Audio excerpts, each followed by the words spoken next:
Mario Dumont. De la musique aux oreilles.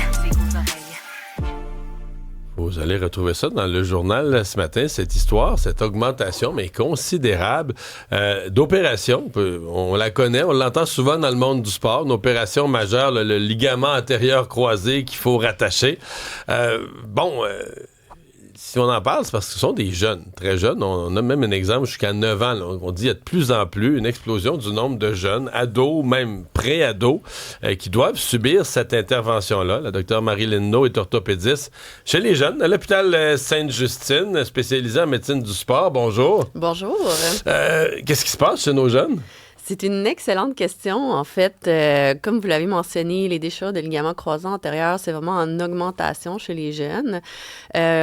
Il y a différents problèmes. Un premier problème, c'est, premièrement, les jeunes sont impliqués dans un sport de haut niveau, d'une intensité quand même assez importante en vraiment jeune âge. Donc, vous avez sûrement entendu parler des jeunes qui vont faire du tennis 15 heures semaine à 7 ans. Mais ça, c'est trop de tennis pour un jeune. C'est trop des mouvements spécifiques. Donc, on pousse trop la machine dans l'espoir qu'il joue professionnel puis qu'il soit le prochain Félix Auger-Aliassime, là? Exactement. Puis le fait de pousser dans une seule direction, on évite le développement général du corps. Tu sais, quand on va à l'école, on apprend les mathématiques, le français, mais il faut apprendre aussi à bouger. Il faut apprendre à utiliser notre corps pour prévenir d'avoir des blessures comme ça. Donc ça, c'est le problème majeur, je vous dirais, la surspécialisation sportive précoce. Et l'autre chose, bien, c'est certain que, je l'ai dit, à l'école, on devrait apprendre à bouger, apprendre les mouvements de base, puis être sécuritaire pour tous les sports, pas juste le ligament croisé antérieur, mais toutes les blessures des membres inférieurs, puis même plus tard dans notre vie. Mais on ne l'apprend pas. Donc, on n'apprend pas les bases de nos jours à tous nos enfants pour prévenir les blessures. Qu'est-ce que vous appelez les bases de bien bouger ou de bouger de façon la plus sécuritaire possible? Excellente question. Donc, les mouvements de base, c'est savoir atterrir sur une jambe de façon contrôlée avec une bonne technique, savoir faire un squat sur une jambe de qualité, être capable de faire des changements de direction, de qualité aussi, tout ça dans le but de faire des gestes qui ne vont pas prédisposer à avoir des blessures. Mm-hmm. Parce que les blessures, est-ce qu'il y a des sports en particulier? Je ne sais pas,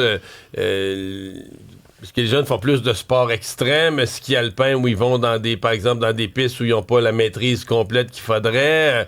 Je pense ça, je lisais l'article, le rollerblade, est-ce qu'on blesse? On se blesse à ça ou pas vraiment? Est-ce qu'il y a toutes des activités que vous identifiez? Hein? Oui, tout à fait. En fait, le mécanisme de la blessure, premièrement, c'est pas comme une collision, c'est vraiment des changements de direction. On se fait ça tout seul. Une torsion, là. Des torsions dans le genou. On se fait ça seul, sans rentrer dans personne. Donc, c'est des sports avec des changements de direction. Au Québec, un sport où on en voit beaucoup, c'est au soccer, flag foot, volleyball, tous les sports de ski, ski acrobatique, ski alpin, etc. Ça aussi, on a énormément de déchirures de ligaments croisés antérieurs là-dedans. C'est une blessure très grave. Je sais pas, dans le sport, là, quand ça arrive à un joueur, mettons au hockey, on dit une longue absence. Tout de suite, on identifie ça comme la catastrophe, la blessure grave. Là. Ben oui, parce qu'une fois que il faut avoir une chirurgie quand on a ça. Donc, ça, il n'y a pas le choix. Là. Les ligaments sont détachés. Exactement. Si on veut retourner faire notre sport, on n'a pas le choix d'avoir une chirurgie. Juste ça, quand on est un jeune là, de 15 ans, c'est quand même assez traumatisant. Puis une fois que la chirurgie est faite, on a 1 an de réadaptation à faire. Donc, énorme. C'est énorme. Imaginez que vous voyez dans notre système québécois un jeune qui rentre dans mon bureau, je lui dis qu'il y a une déchirure de ligament croisé antérieur et qu'il va avoir 1 an d'attente. Donc, dans 1 an, ça veut dire là-dedans, on met la chirurgie, il va être en béquille ou pendant un temps, après ça, la physio. Exact. Puis ce que j'ai pas dit là-dedans, c'est que du moment que nous, le chirurgien, on le voit jusqu'à sa chirurgie, il y a aussi un délai. Donc, moi, chaque semaine que j'ajoute avant sa chirurgie, c'est 1 semaine de plus avant qu'il retourne au sport. Donc, dans un contexte comme ici au Québec, où les temps d'attente pour la chirurgie sont très, très longs, c'est vraiment une catastrophe pour les jeunes. Est-ce que c'est long pour les enfants, pour les jeunes aussi? C'est extrêmement long. Ah oui? En fait, c'est pire pour les jeunes parce qu'eux, quand ils retournent à 100%. Puis c'est les plus à risque de se reblesser. Donc, ils peuvent avoir passé à travers ça, puis ils se reblessent quand ils recommencent.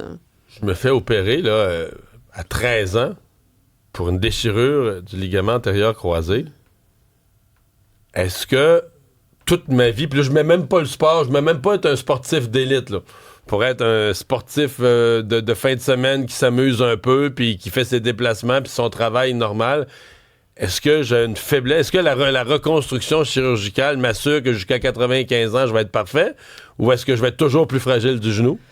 Ça ne va pas assurer ça parce que dès le moment où on a la blessure, on augmente notre risque d'avoir de l'arthrose dans le genou, donc d'avoir une dégénérescence. Il y a quelque chose de brisé. Oui. Dès le moment de la blessure, il y a quelque chose qui se passe dans le genou. Même si on fait la reconstruction du ligament, c'est déjà entamé, ce processus-là. Fait que c'est pas des bonnes nouvelles pour ces jeunes-là. Là. Non, puis c'est pour ça qu'il faut vraiment axer sur la prévention. Est-ce qu'il y a carrément... comment je dirais, une mauvaise préparation, je me posais la question, puis on s'en parle un petit peu dans l'article, de l'activité elle-même. On va jouer un match, mais là, je sais pas, moi, le match, il est 6 minutes après que la cloche est sonnée à l'école, fait que les étirements, les périodes d'échauffement, on n'a pas le temps de ça, on joue au basket, on joue au soccer, on commence, bang, tout de suite. Il y a 5 minutes, on était assis sur un banc d'école à écouter un prof. Puis là, on est sur le terrain. On joue à 100% parce qu'on veut compter un but dans la première minute. Il y a toute une phase, normalement, dans le sport de réchauffement qui est escamotée. Est-ce qu'il y a de ça? C'est pas tant la phase de réchauffement, je vous dirais. C'est vraiment plus ce qui est à l'extérieur des périodes où on joue.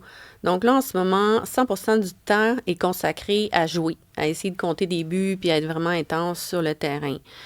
Il faudrait avoir des moments à l'extérieur du terrain où on fait les exercices que je parlais tantôt, apprendre à faire un squat, l'entraînement physique de base.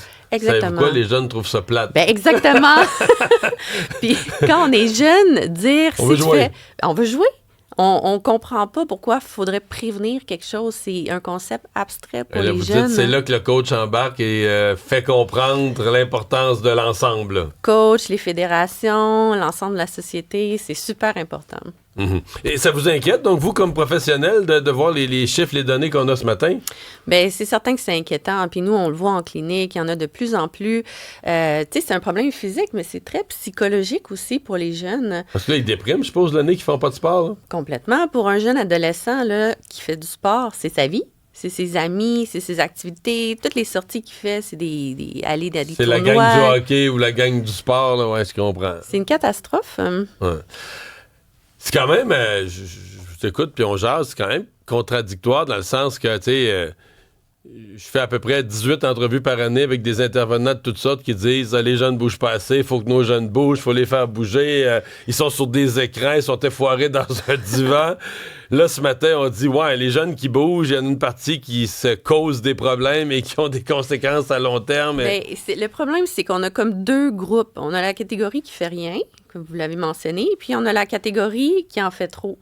Mais on n'a pas le entre les deux. On n'a pas ce qu'on aurait besoin des jeunes qui bougent pour le plaisir, pour la santé, pour leur futur. OK, donc vous dites, dans le fond, il y a une espèce de propension à tous ceux qui font du sport à penser qu'ils vont faire partie de l'élite, puis un jour, ils vont être millionnaires avec ça. Là. On a de la misère à juste accepter que le jeune fait du sport, c'est juste le fun. On a de la misère. En ce moment-là, si un jeune de 10 ans veut jouer au basket, puis qu'il ne fait pas le cut pour faire l'équipe, mais il n'y a pas d'autre option pour lui jouer au basket. Mettons qu'il aime vraiment ça, faire ce sport-là, il n'y a pas d'option pour lui pour aller jouer au basket. Il faut qu'il fasse l'équipe. Donc, si pour faire l'équipe, il faut être un certain standard. Exact. Il faut donner son 110% et plus. Donc, si tu n'es pas assez bon, si tes parents ne sont pas assez impliqués, ben tu n'as pas la chance de pouvoir participer juste pour le plaisir. À suivre, réflexion fort intéressante. Dr. Marilyn No, orthopédiste à l'hôpital Sainte-Justine. Merci de nous avoir parlé. Ça fait plaisir. Et Alexandre, on surveille un incendie dans l'est de Montréal. En fait, on a même des auditeurs de la Rive-Sud qui disent voir une colonne de fumée là, de chez eux. Oui, et voici ce que vous devez savoir là-dessus. Donc, incendie qui s'est déclaré ce matin, c'est dans un centre de recyclage de métaux sur un site commercial dans Montréal-Est. Il est aux alentours de 5h20 quand les pompiers sont alertés pour cet incendie. Là, on est à l'intersection Henri Bourassa et Rodolphe Forget. Il y a quand même une 50aine de pompiers qui sont mobilisés pour combattre les flammes. Personne n'a été blessé, mais ce panache de fumée-là, si vous nous écoutez à la télé, là, vous le voyez... J'irais pas le respirer, le panache de non, fumée. Pas là. trop, non. Le centre de recyclage de métaux, il doit y avoir toutes sortes d'affaires là-dedans. Et là, vous le voyez sur des kilomètres à la ronde là, quand même. Présentement, la circulation aussi pourrait être perturbée. Alors, c'est toujours en cours la mobilisation selon les plus récentes informations disponibles. Cette banque de l'OTAN, la banque de la résilience, où va-t-elle s'implanter? Et là, on entre dans une période cruciale. C'est à la une du Devoir ce matin.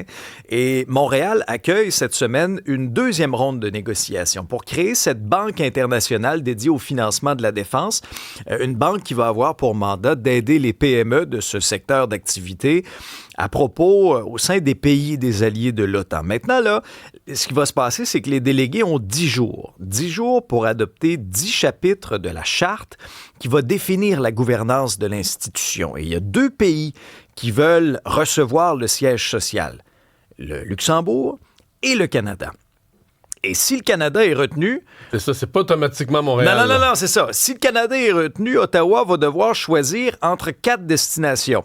Vancouver, Toronto, Ottawa et Montréal.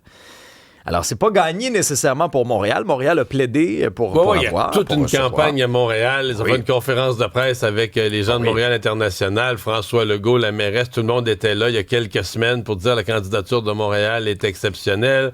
On faisait valoir, on a l'OACI, on a... À voir. Ça va bouger dans les 10 prochains jours, en tout cas. On va surveiller ça. C'est le feu en Iran, mais il n'y a plus d'échéancier. Là, il y a l'Iran qui montre que le détroit d'Ormuz, ils ont encore le contrôle dessus. Ils ont attaqué des navires carrément. Oui, ça a quand même bougé là aussi, dans les dernières heures.